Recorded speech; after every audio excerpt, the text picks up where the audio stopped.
Okay, we're starting. Welcome, everybody. I'm Erica Voell, and I have Kelly with me today. Kelly, you want to ever introduce yourself?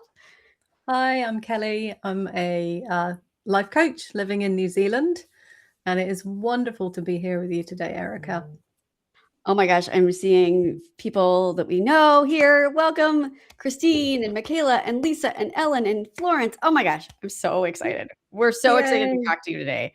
Um, so a little bit about how this is going to go. We're just going to have a conversation. Honestly, this is not an interview. Like, we have a little list of questions. That's a picture that I took this morning. So we're just going to go with it. We're not fancy here. Um, so Kelly, I would love to hear who you are, a little bit more about what you told us, and then Mhm. what brought you to Substack. Yeah, no, absolutely. So I guess a very brief summary being that I was in the engineering world for 20 years, very male dominated. And that kind of came unstuck a few years ago when a burnout hit. And it was in that kind of reckoning point, I kind of call it now, where I started to really think about, well, what do I need for me?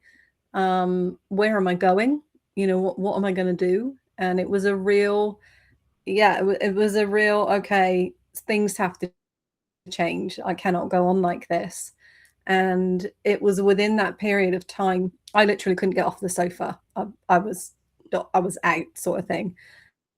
And I started to listen to podcasts, and I would have listened to somebody like you had you have been on air at the time. And then I found my way into sort of self development of sorts. I was a parent coach for a while, and I always jokingly say I only did that to keep myself honest as a parent rather than being a happy parent coach. And then I found my way into life coaching, which I did a couple of years ago, and then on to human design. And Substack really happened in the last few months. Our mentor, Julie Ciardi, had discovered it and was really like, okay, this is a great place to be. People are kind, people are engaged and supportive. You guys should come and have a look. And I did, and I was like, oh, people are really nice. It's really supportive. Like, you can post things and people write nice comments, or you connect with people that you might not normally connect with. So that's really been my journey to Substack, and I'm really enjoying it. I'm maybe a couple of months in, quite new. But I like the connection, and I like that I can speak to somebody who might be a gardener, a painter. Like in my normal life, I don't just hang out with coaches. That would be weird. So I love that on Substack, you can just interact with people from all different walks of life and different modalities. So that's my convoluted way into Substack. Yeah. So I will tell you my story. Kelly and I connected through burnout. I listened to her podcast, and I was like, I mean, we connected through Julie first, and then through burnout. But my story is that I was in libraries for 19 years. I just left my library job last May. It'll be a year, May 23rd, from when I last walked out of the building for the last time. And it was like the last 5 years of my job were really hard. We went through COVID. We went back into the library, um, back in June of 2020, and we had plastic around us. We were wearing masks. I wore a mask for almost 3 years every day that I was at the library. Wow. And in 2022, like I was somebody that if somebody said, we'd love for you to be part of this project, I would be like, yes, great, because that's how I would get noticed. And I hit burnout I think I started in 21 is really when it started. And then in 22, I had a breakdown at work, and I was like, something is not right. And I had been feeling it for a while. I would joke that I was wearing cement shoes every day because I just felt so heavy, and like my body felt heavy. And Mm. my therapist was like, one day she's like, I you need to do some medicine journeys and I need you to look up your human design. And I was like, okay, great. Another, like, I loved Enneagram, but I didn't quite resonate with it. And so Mhm. I looked up my human design type and oh my gosh, it was just, I made me cry that night at the public service desk. And what brought me to Substack was Julie. And I was not excited about another platform. I mean, she was talking it up all the time. And I was like, great. Okay. Something else to add to my list. And I was trying to get on to LinkedIn, but I did not resonate with LinkedIn Mm. because I had some Yeah. older white men who were correcting me and saying, Mhm. like, I had posted that AI is not a good decision-making tool for midlife women. And they were like, I'm sorry, it is a great decision-making tool. And I was like, not for my clients who are turning to AI and outsourcing their decisions. Yeah. And so when she said Substack, I was like, oh, okay, I'll try it. And I wrote my first article and I thought, okay, I'm just going to try it, put it out there, see what happens. If I only put one article out, big freaking deal. That's it. Mm. I would do that. And I saw the response and I was like, oh my gosh, this is amazing. Like, people actually are liking my stuff and commenting on it in a really nice way. And Julie shared it and I was like, oh, okay. I had 75 subscribers in like the first 2 or 3 days. I was like, okay. And the response I got was just, oh, okay, amazing. And I put up my podcast episodes and like people were commenting and I was like, what? Where has this been all of my life? Mm. Mm.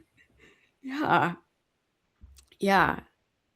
I was curious when you were explaining that, and I think lots of women, or maybe we talk about burnout, right? Mhm. And but it looks different for different people. I mean, mine was a fantastic crash. I say fantastic, and but I really ignored what I would call a runway of red flags on the way to that. Um, and I think there's that, like, we just keep going Mhm. because that's what we do. Even when we're walking around with lead shoes on, I was crying in the bathroom every day, every single day in work. I still know what the tiles look like in that bathroom stall because I spent that much time in there. And it's that whole thing of the the louder the voice in my head was saying, you have to stop, this isn't good. It was like the quieter I became. And I think, I wonder how that was for you. Like, and when, because we're sitting here talking now, and the amazing work that you've done with voice, and all of that for you. I wondered how it was for you at that point when you were going through it. It was just every day was hard to get out of bed. And I kept thinking, well, I just need to be more disciplined. If I got up and did Pilates, if I got up and did this earlier, if I did that, or if I meditated, or I even started to do sacred feminine ceremonies. And I was like, well, maybe if I lean more into the woo, I'll find something that will heal me. And I did not realize it at the time, but I know it now, is I was always looking to someone else to help me fix me. Oh yeah. And I know now that, like, I didn't need to be fixed. I just needed to know how to better work with my body. Mm. Um, I have multiple food allergies that I know are related to all of the times I just did not listen to my body. And so it was just a long process. I think it had been like years. I mean, Mm. even before COVID, I was not enjoying my job. I would always get a new job because I am like the queen of the shoulds. Um, I'll go get a job and like things won't work out. And instead of like what's going on and why is this not working out, I'm blaming, well, it's just the people I work with.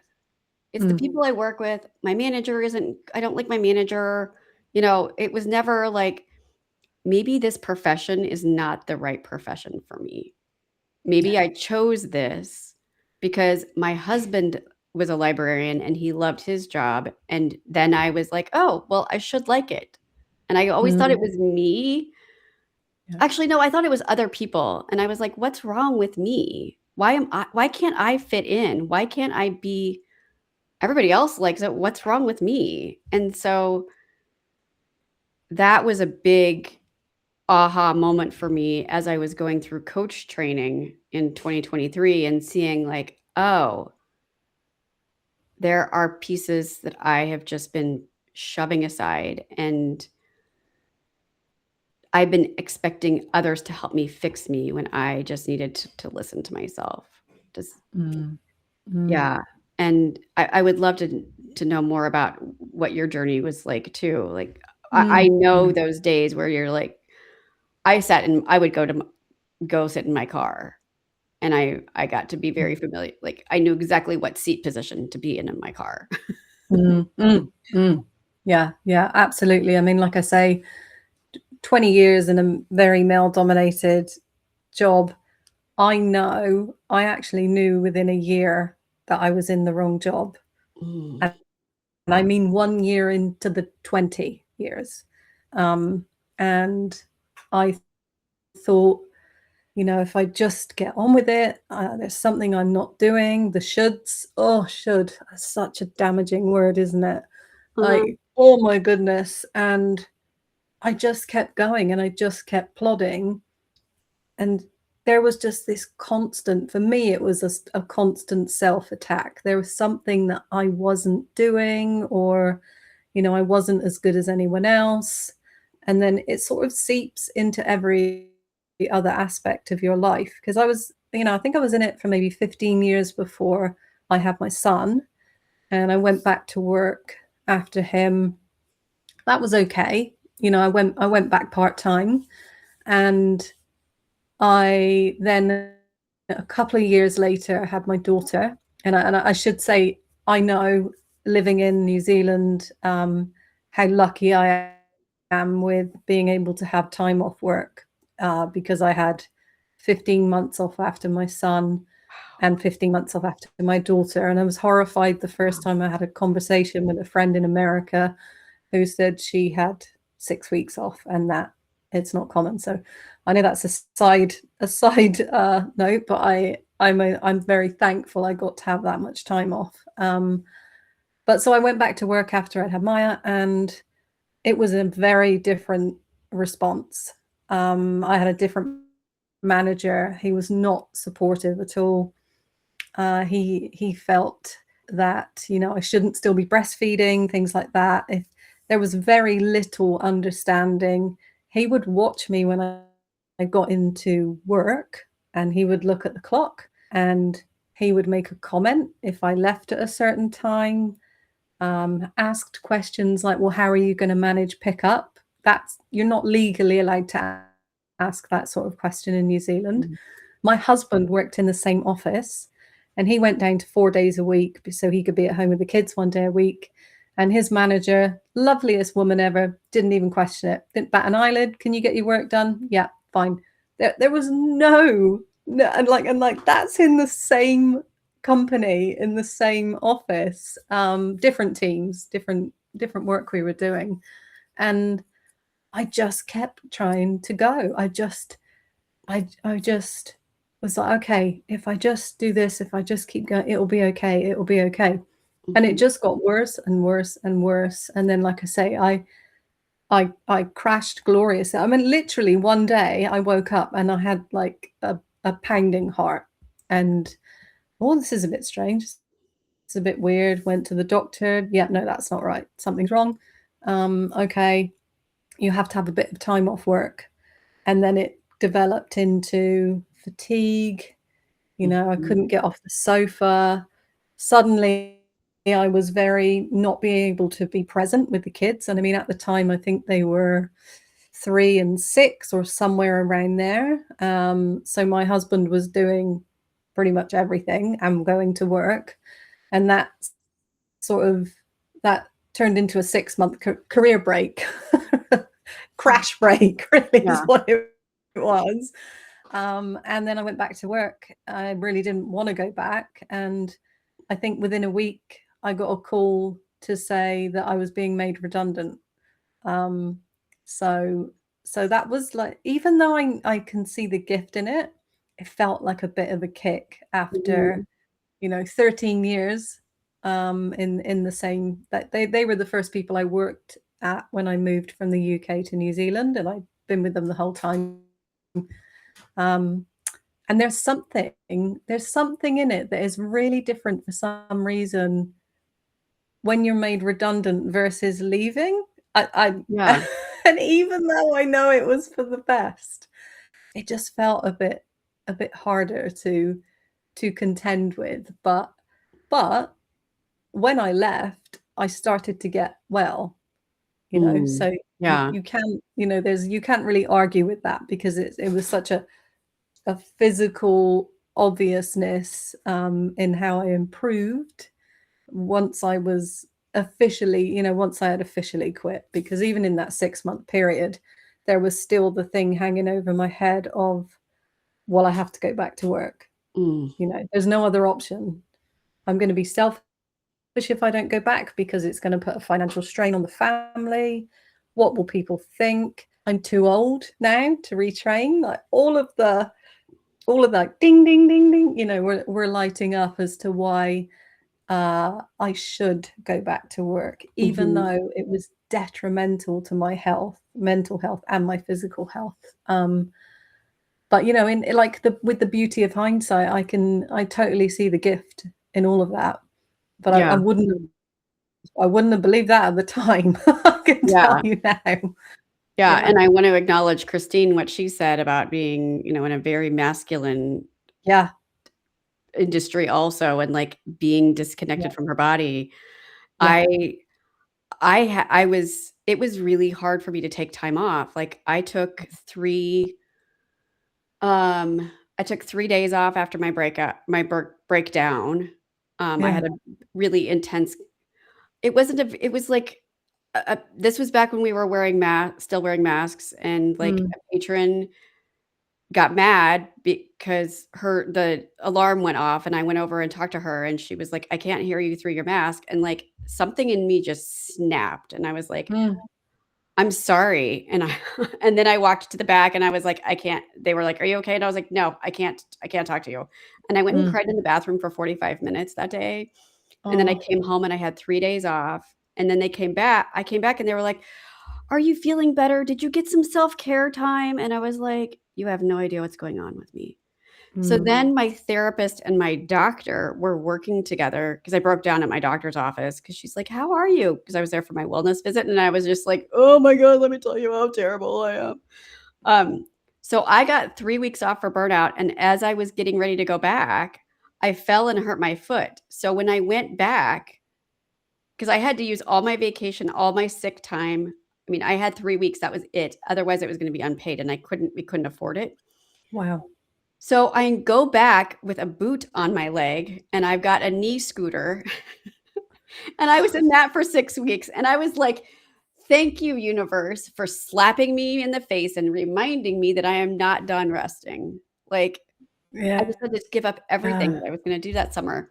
But I'm so grateful, like, looking back, I'm so grateful for the 3 weeks that I did have, and for, like, my therapist advocating for me, because she wrote a letter that said I needed accommodations, and so I was not allowed to be on the desk for more than 4 hours a day.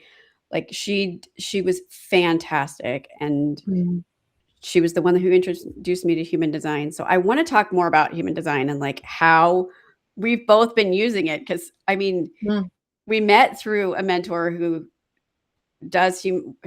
talks about human design, and, like, yeah. we both have used human design to help us launch our podcasts and to get onto Mm, Substack. mm. So, I would love to know from more about you, is, like, how did you use it, and how did you find it? Yeah, well, that's an interesting one, and funny that we were talking a little bit about it this morning on another class that we were doing. A very good friend of mine said, "Oh, I found this lady. She's very good, and maybe come along and see what you think." And she said, "Oh, you'll just need to put your birth data into this thing." And I'm like, Ding, ding, ding. Oh, this sounds a little bit, I'm not sure about that. Okay, I trust her, so I'll come along and do it. And I was really skeptical. Like, what on earth can your birth date and location and time tell you? This is absolutely ridiculous. This is not, this cannot be accurate. But love Diane, so I thought, right, okay, I'll do it. And I did. And here's a funny thing. In the UK and in New Zealand, we put our birth data in as day, month, year, right? In the States, it's month, day, year. So I actually had the wrong report for about 2 weeks before I realized what I'd done. So then eventually I get the right report and I'm reading through it and I'm kind of going, and getting annoyed that it was accurate and a little bit like this I don't know, what voodoo is going on here. But it's accurate. Maybe I'm just reading things. Maybe there's some sort of bias going on. All of the arguments, right? My logical brain's kind of going, but I kind of just went with it. I wrote it out and then started to learn more, about how it is in my body. And I had done so much self work. I knew my patterns and my underlying beliefs and all the things that we learn about when we're going through self-discovery, and we hear that term a lot, underlying beliefs, and what's holding you back and all of those things.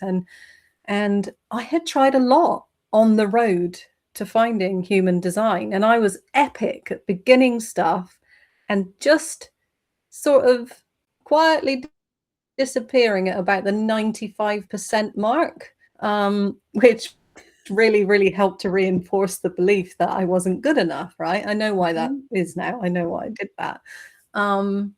But I was able to kind of look at my, the body graph, the image that we get when we run our human design, and then go a little bit more in depth into my design, what that meant, looking at the shadows of the gates. And I realized that I have been living so much of my life in the shadow, and I could really pick myself out. And this, the great thing about this is I could do it with self-compassion.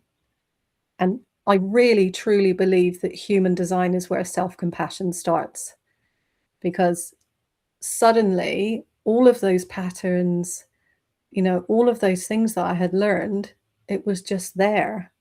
And I couldn't argue with that. And the gift and the beauty of it was suddenly like, okay, I can work with this. I can see this. I can see when I'm in alignment and when the light of these different gates is in operation and in full effect. And actually how much I had dimmed those lights or disbelieved them without knowing what it was, without knowing that the higher part of me was in effect, because I'd been so long in the shadows. It was almost like I couldn't quite believe it, And the people that we love, they're so good at calling out our greatness and our beauty. And I look back now and I think they were always calling out the gifts and the lights of my highest self in human design.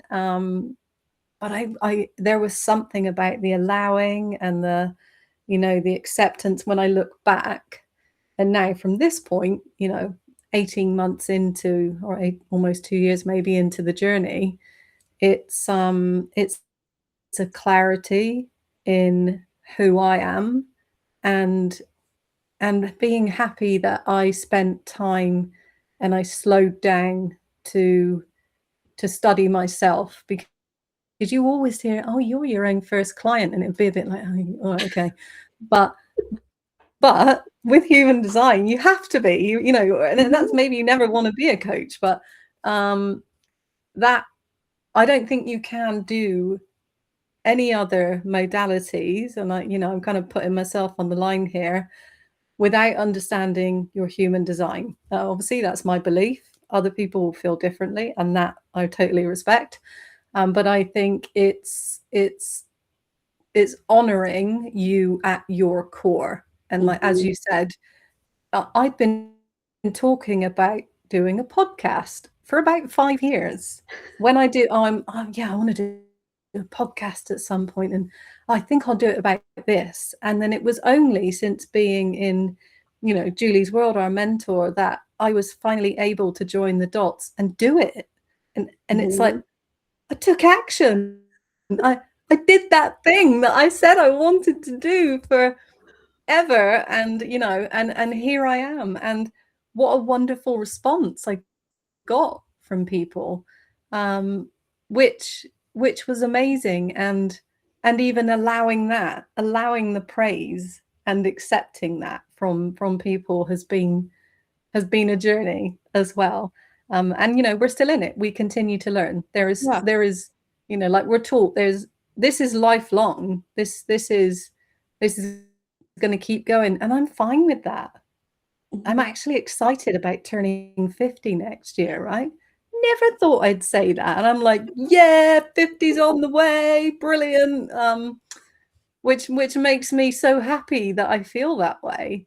And so yeah, so I, like 18 months into the journey, and having been proved wrong in the best possible way, and it just keeps getting better. Mhm. 100%. Yeah. Yeah. Yeah. When my therapist told me about it, I was like, "Okay, is this eat right for your blood type?" Like, I was like, what the heck? What is this?" Like, because she said, "I just want you to go look up your type," and I was like, she would not explain it to me. I said, "What is Mm, that?" And she said, "I want you to go look it up. I just want you to go look it up." yeah. Like, in my notes, I went back a few months ago and I just said, "I just go look this up." And so I went and looked it up. I was on the public service desk that night and I looked it up and I was like, "Is this some sort of robot? What?" Mm. Like, the body graph looked, I thought, "This is some steampunk weird thing." Honestly. But there was something and then I read, like, I pulled it up on Jenna Zoe's website, Mm. and for some reason, I saw heretic, and I was like, "Heretic? Tell me more." Like, Mm. I am descended from people who arrived in Salem, Massachusetts in 1630, and a part of me has always been like, am I a witch? Do I have this witchy side? Do I embrace it? Like, there's been sort of that Mm. part of me. So I was like, "Heretic, tell me more."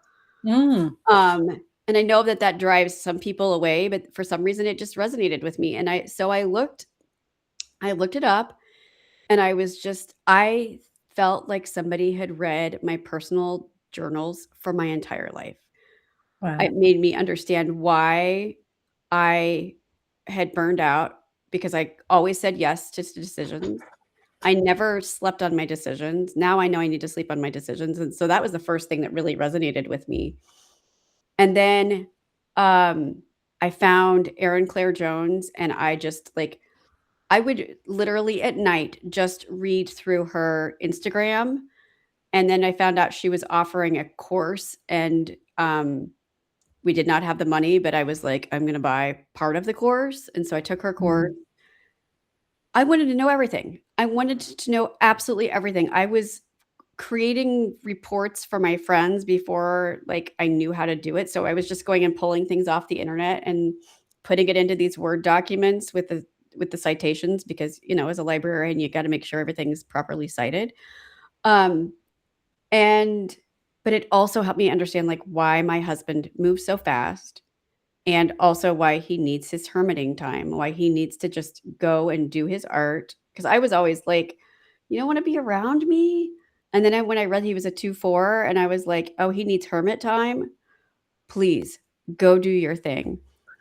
But what's interesting is my daughter and I are both 5-1 generators, but man, Mm. it couldn't it we couldn't be more different. We could not be more different. but it also helped me understand why I had felt my entire life like I needed to prove my worth. Sorry, I'm getting choked up because I have never felt like I was worthy of any, of love, and I just always felt like I had to prove myself, and it's been the hardest part of my journey. Um, but reading that I have nothing to prove was just absolutely gave me chills. And then here, as I've learned more and more and learning that like a certain gate that I have is all about self-love, that's been a lifelong journey for me. And knowing that that's actually the second half of my life is learning to love myself. I mean, it gave me Yeah. chills when I learned that. And that was 6 months ago that I learned that. And I was like, oh, okay. It just makes me send so much love to the Erica for who has not loved herself for years and has felt criticized for years because I never felt like I knew enough. I never was the expert, but now that I learned that a 5-1 is not just the heretic. Yeah. It's the the leader. And I was like, oh, I have something. The practical leader. Oh, practical. I can do that. Like I had wanted to lean so far into the woo and it always felt fake. And it was like, oh no, be practical. Oh, yes. Like, yes. And it helped me understand why, like my friend started a podcast and I was like, I have nothing to say. Who would listen to my podcast? And then I took Julie's class on voice and she said, I have one gate, the gate 35, and it's all about talking about your experiences and the new experiences, but also sharing your experiences. And I was like, I can share my experience. I'll try it. And it's blossomed from there. And then like the most listened to episode I had until recently was about self-help books and how self-help books keep you stuck. Yeah. And like I got so much response from that and I was like I was waiting for somebody to be like, you are not you don't have a book. You don't know this. Like, we are doing good work. And yes, there are some really amazing self-help books out there. But like, I had gotten stuck in the grind. I'm going to call it a grind because I read 6 self-help books a year. And I was always trying to fix myself. Yeah. Like, my therapist gave me a challenge. She's like, I want you to not read a self-help book for 6 months. And I was like, what? Like, I would hear about one on a podcast and I was like, well, I got to read it. Yeah. And when she gave me that challenge, I was like, oh my God, that's going to be the hardest thing. And now I have I have 2 self-help books in my house. One is Brene Brown's Atlas of the Heart. And the other one is Erin Claire Jones' How Do You Choose, which is a human design book that I give to my clients. Like, those are the only 2 I have. And I just feel like my part of my work is helping people untangle their stories, and some of their stories I've had clients where I've said, I don't want to hear about another self-help book that you come and talk to me about, because they're doing the same thing. They are trying to fix something that they feel is broken by reading another book. And I had a client who every time she came to me, she said, my husband and I are reading this book. And I was like, oh my God, it's another self-help book. So I gave her the challenge and she was like, well, this is how we connect. And I'm like, I want you to read something else.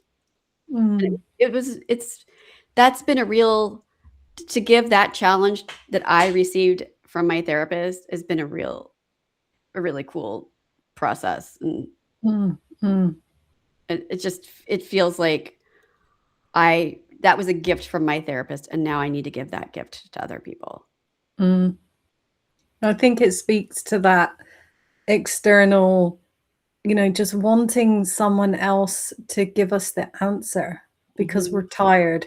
And like you were saying before, there's something about the believing in yourself, and you have to look outwards to find the answers. And I'm with you, there's so much contradictory information in them, because whoever the person is, they they're peddling their wares for a reason, and it may be that it is a great method, um, but it's going to butt up against something else, and it's that whole thing of, well, you try that for a few months, and well, you try this for a few months, and well, that didn't work, so what can we try next? And there's almost, I imagine you may have had some of this, or like a blind panic of, well, it really is inside, it's the work you have to do. And that used to drive me a bit nuts as well. When the answers are inside of you, what does that mean? Where are they? I've been looking, and they're just, I can't find them, and I'm really, really looking, so this book's gonna help me. And that's kind of the beauty of human design, isn't it? Mhm. It's, you can find that it's inside of you, in a genuine way, not like paying lip service to it and finding Mhm. what's really there. Um, yeah, I totally agree with that, and I would love to have been a fly on the wall, maybe when you've had those conversations with some people, uh, about putting away the self-help books, and yeah, what they do with that. But yeah, I'm with you. I think I have a whole heap, but they're on the bookshelf that I never look at. So, and I Mhm. won't. Yeah. Yeah, I there's always when I've given it to 2 clients, and there's this look of, like, they're just like, "Excuse me?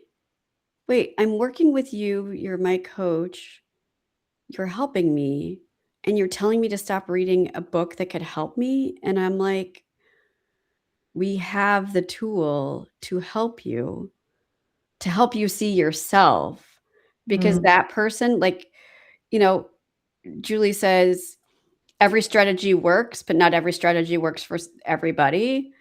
And, mm, like, I you have the tool, and I'm always saying, "I want you to just go back to I want you to pause it, and I want you to do some homework and see how that comes out." And, like, one of them said, told me thank you, mm, because it was I could see that there was always a little piece of her that felt like she was broken. mm.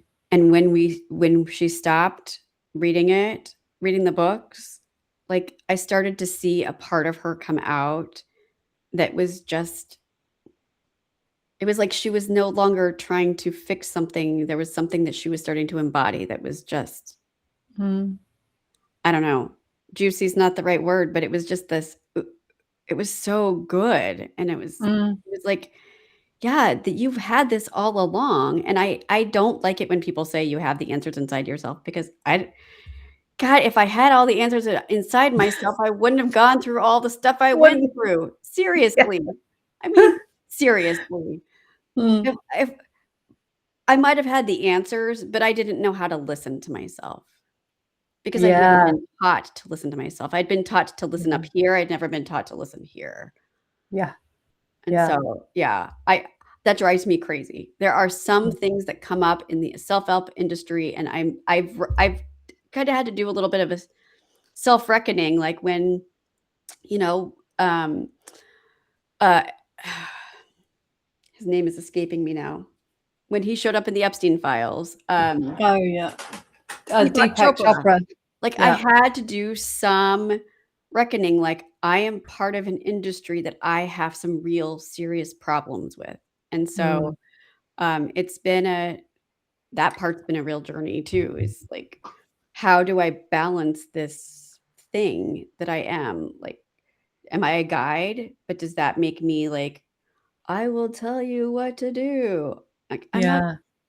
I'm not gonna be a guru. Like, Yeah. I will help you through your journey. I will walk next to you, but don't look to me for Yeah. be the person that's gonna be like, Yeah. Oh, I'm not.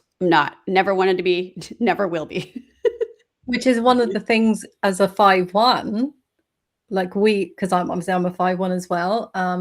We have to be careful of, right? Mhm. That people will start just looking to you for the answers. So it's that line of guiding without giving all of the answers. And like you're saying to, your clients will, do some homework with it, sit with it. And that's brilliant because it's giving the guidance. But I was really interested in your journey into human design, and I love the work you're doing with voice. Mhm. And has that been something that's kind of come to fruition since you started on your human design journey, or grown more, I guess? So I it's so interesting because as a kid, I wrote about this in the article that I wrote and you were part of. Like Mm, I was always mistaken for a boy. My mom gave me a bowl haircut. It was the Dorothy Hamill days in the early 80s. And I I liked the boys' shoes, but I was always like, they're mistaking me from about being a boy because of my voice, and I never liked my voice, and it wasn't until I went through a storytelling class in grad school that I started to understand, like, my voice is not harsh, my voice is clear and crisp, and to get mm, that feedback from a professor was huge, like, mm, life-changing huge, and so what was so fascinating is I kind of just was like, "Okay, my voice is crisp and clear." But I was where it really came in is I didn't feel like I had anything important to say. And then I got the class from Julie and I was like, "Yeah," and then I started my podcast, but then the article came about because I was talking to somebody else and she's like, "I'm gonna be doing the Voice by Design workshop," and I was like, I haven't really resonated with it. Like, it helped me understand why I started my podcast, but I didn't really something just didn't resonate, and it wasn't mm, until I was like, "Why didn't it resonate?" Why I it made me dig a little bit deeper, and then I got sick in the end of February, our whole family had the flu, I lost my voice, and I'm laying in bed, and all of a sudden, this article came out of my I just started writing it. I wrote it longhand, I never write longhand, I tend to, voice to text, and so I wrote this whole thing of, like, why don't I feel like I have anything important to say? And I had lost my voice, and I was like, "Oh, I've been purposely silenced because I've been sick." So I wrote that article, and then something just I read another article from somebody else, and I was interviewed for her, article, and I was like, "Oh, now I know where this voice thing is coming from." And so I started to write the article, Midlife Women and Entrusting Their Voices, and it was gonna be from my perspective of learning to trust my voice as a midlife woman.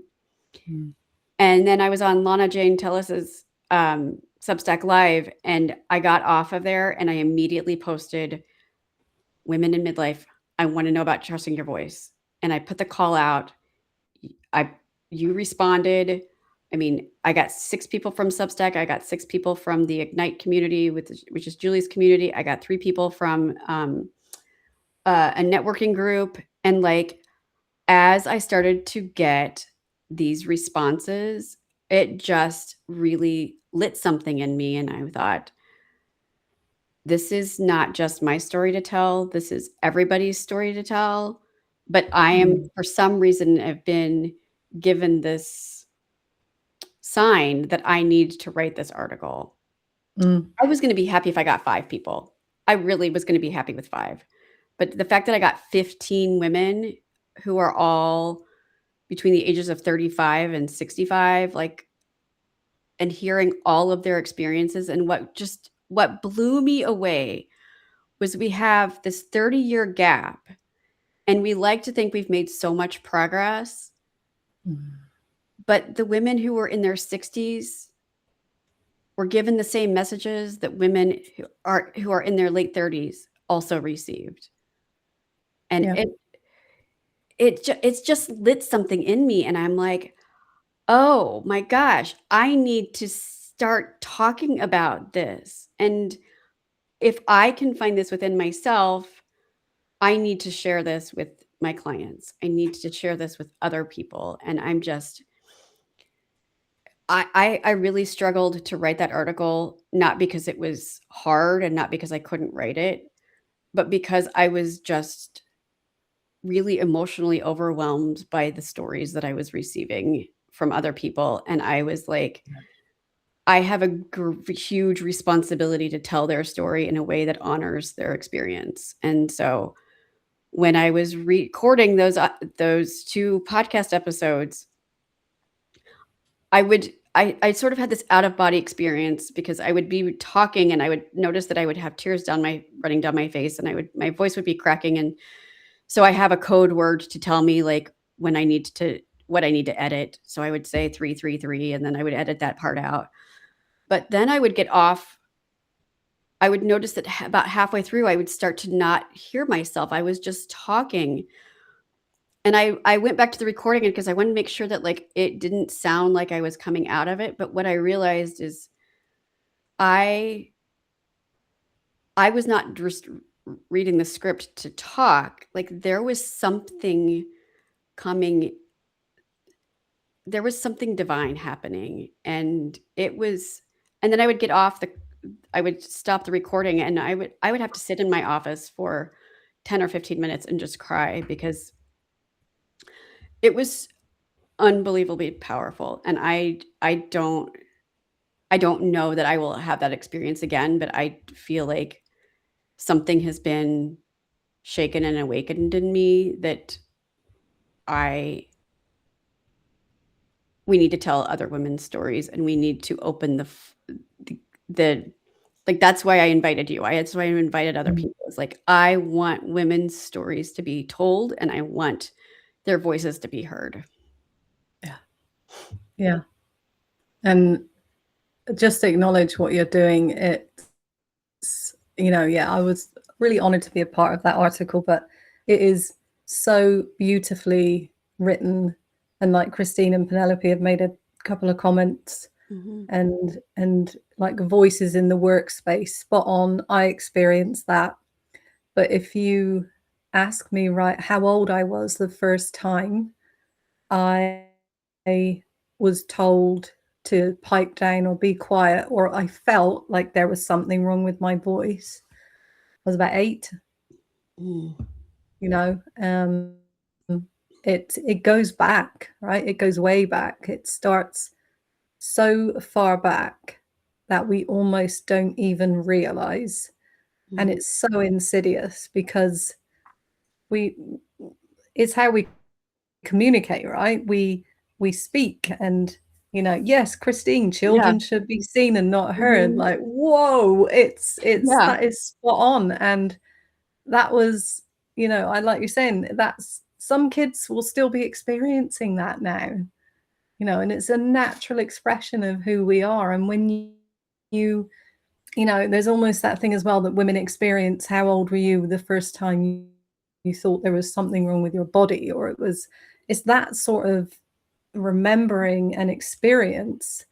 And it's so deep because if you cannot speak, and I know there's more to communication than speaking, but it's so diminishing.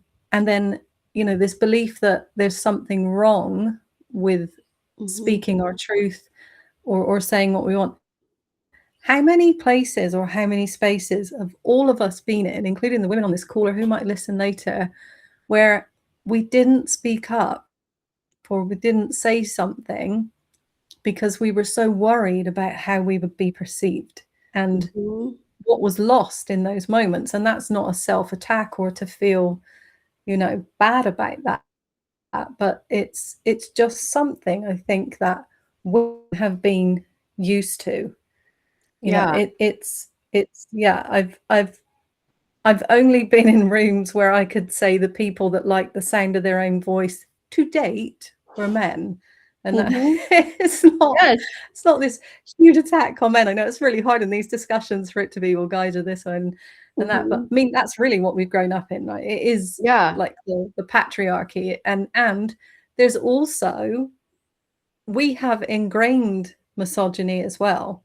Mhm. You know, very easy to be talked down by other women as well. There's this thing that we've been so conditioned to in how we share and how we speak and what we say in different spaces, right? We monitor ourselves. We we won't say some things somewhere, but we will in another space. It's that like code, switching type of thing. Mhm. How should I behave in this situation to be liked, to be respected, to not be thought of in a certain way? And I think, yeah, I think you've tapped into something so incredibly important, and it's one of those things that we innately know, but you've named it in such a clear and beautiful way that you can't, it's that thing you can't not know any longer. Mhm.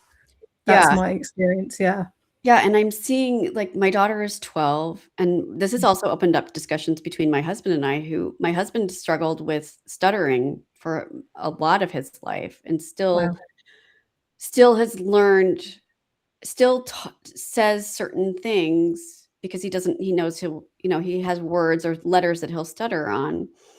But even I'm seeing it with my daughter and, the shaming that comes up of don't ask certain questions or Mm, you know, don't be too loud. And I think we how is it in 2026 we are still telling girls to not be too loud, but it's okay for the boys to be so loud? And yeah. she'll tell me things and I'm like, "Wait, what?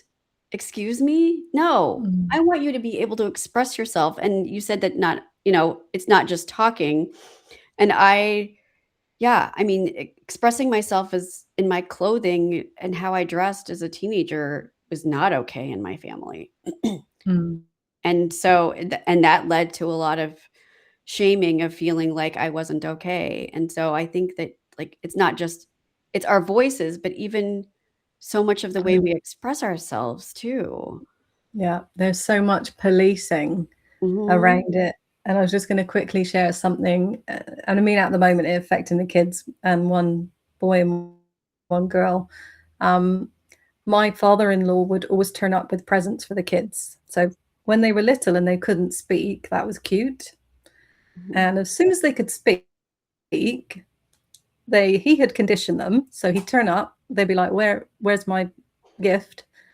I want doesn't get. And I said to him, look, you've conditioned those kids and now they can ask, you don't like it. And I said, we are told as children, once we can speak, don't ask, I want doesn't get. And then we spend the rest of our lives as adults trying to work out how to ask for what we want. And he was like, Mm. oh. And I was like, yeah. Mhm. That's, we get that from a young age, a really young age. Yeah, yeah. So, I wanna wrap up our conversation because I wanna honor people's times. Oh my gosh, Mm, Kelly, this is so good, so good. yeah. And I wanna thank everybody who stayed this whole time. I mean, Yeah. and I mean, people who've been Penelope, and saying that, people who tried to silence her were not men. I Mm, I witnessed that myself in my job. Like, my manager would shame us if we said the wrong thing in a meeting, and I was so it's not just the men, but it's also the women who are needing to play that game. yeah. Yeah. Yeah.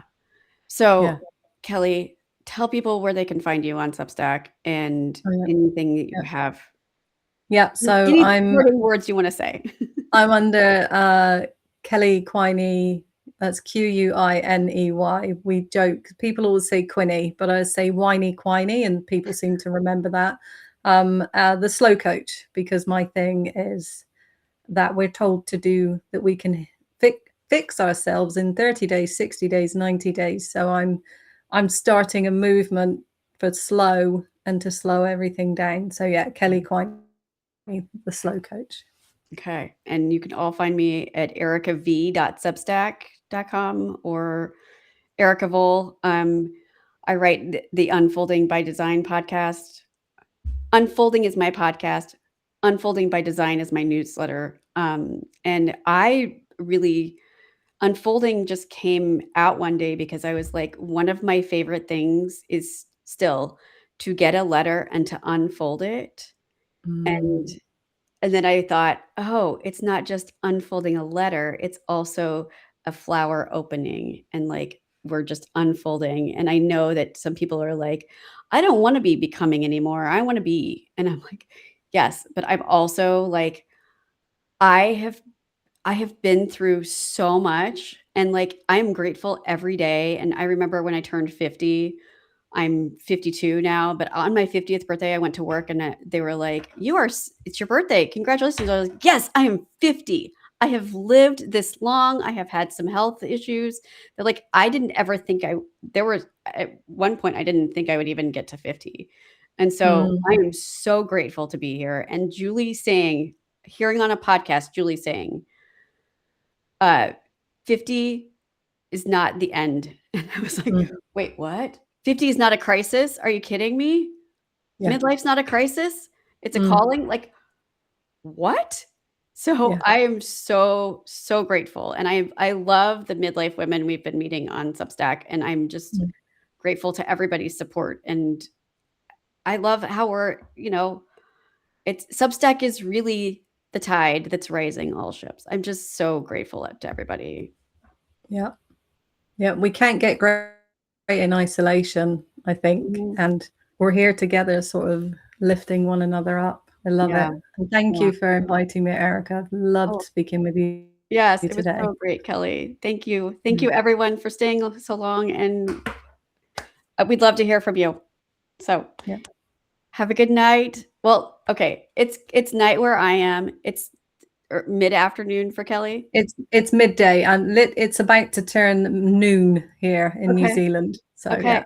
And for those of you who are waking up, hello. Yeah. Happy day. Thanks for joining us. Have a good one, everyone. Good night. Thank you, everyone.